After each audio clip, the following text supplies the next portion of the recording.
My name is Lara Halpern. I'm a Juris Doctor student at the Melbourne Law School working in the Melbourne Law School Tax Clinic, or the MLS Tax Clinic for short. The MLS Tax Clinic is a supportive, inclusive, student-run clinic where you can receive free tax assistance from Melbourne Law School students either online or on campus at the MLS.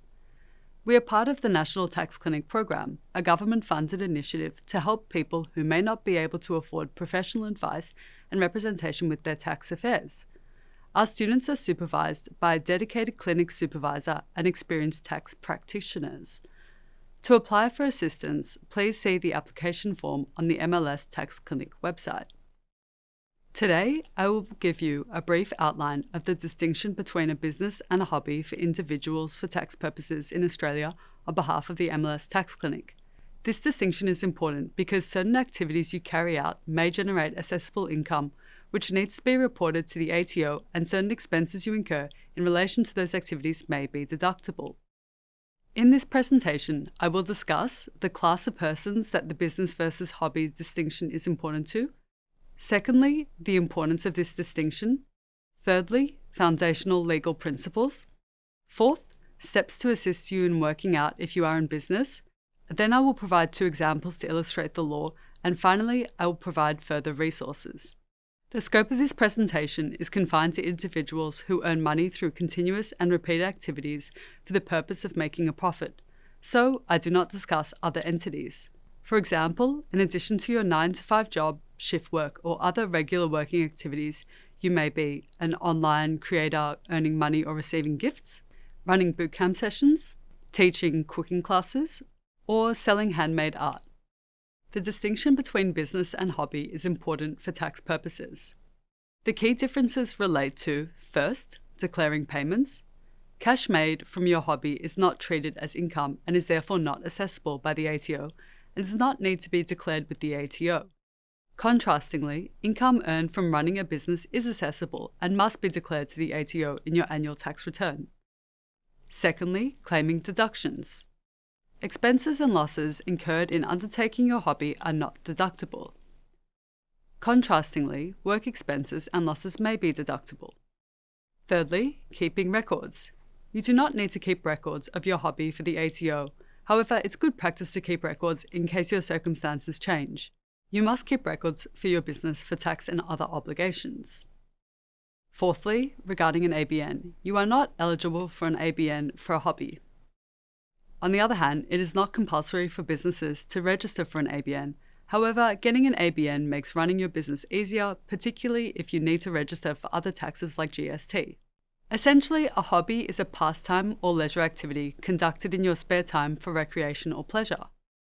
A hobby allows you to gain personal enjoyment and satisfaction from the activity, gift or sell your work for the cost of materials, do it in your own time or when people contact you, and have no reporting obligations of a business. However, it is important to note 2 points here. Firstly, hobbies can still have tax consequences. For example, if you are a singer at a bar and are paid for gigs, albeit infrequently, this could be income from services, but not necessarily a business. A hobby can sometimes turn into a business. Timing is important here. The moment the hobby becomes a business, this may trigger significant tax implications which you need to ensure you are aware of to ensure you meet your tax obligations under law. Generally, a business involves a set of continuous and repeated activities you do for the purpose of making a profit.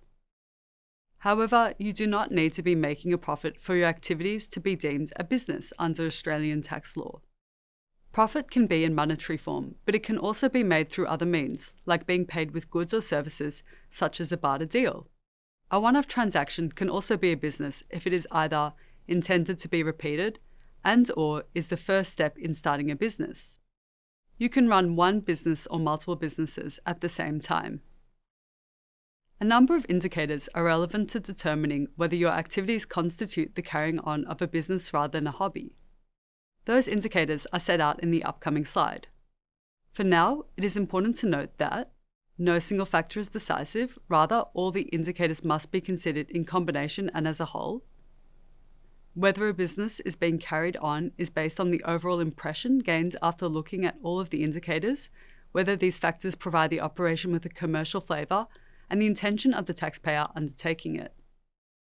However, the weighting given to each indicator may vary from case to case. Subject to all the circumstances of a case, where an overall profit motive appears absent and the activity does not look like it will ever produce a profit, it is unlikely that the activity will amount to a business.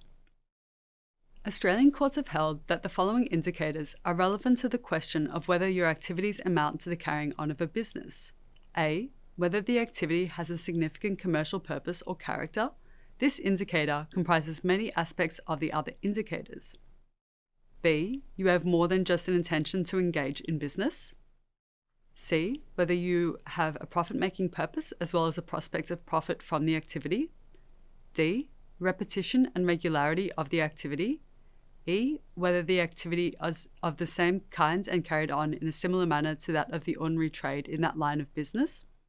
F. Whether your activity is planned, organised and carried on in a business-like manner such that it is directed at making a profit. This may include keeping business records and account books, having a separate business bank account, operating from business premises, advertising and selling your goods and services to the public rather than just to family or friends, having required licenses or qualifications, having a formal business plan or budget, having a registered business name or an ABN. G. The size, scale and permanency of your activity. For example, whether it is consistent with other businesses in your industry. And finally, whether the activity is better described as a hobby, a form of recreation, or a sporting activity. I will now discuss some steps to work out if you are in business.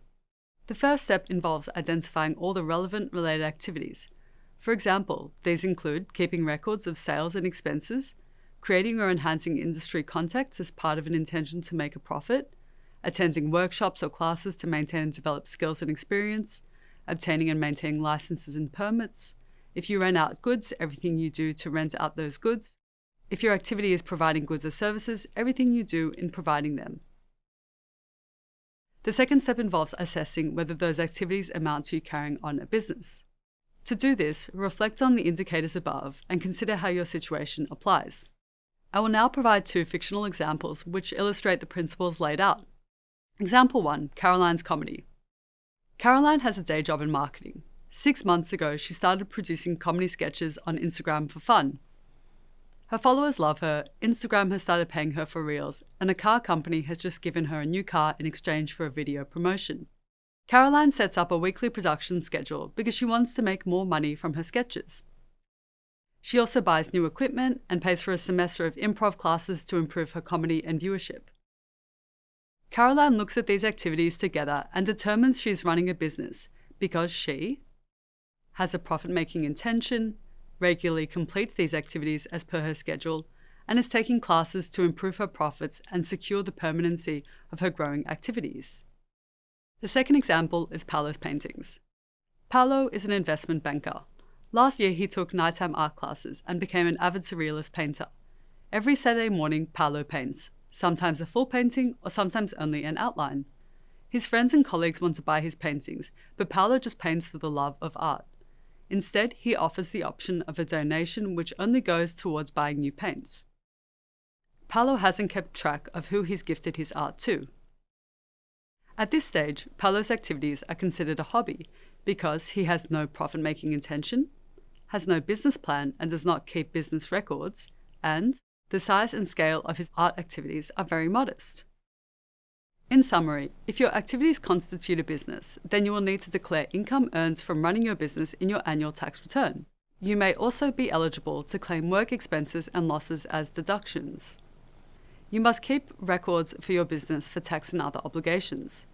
You may also get an ABN to make running your business easier.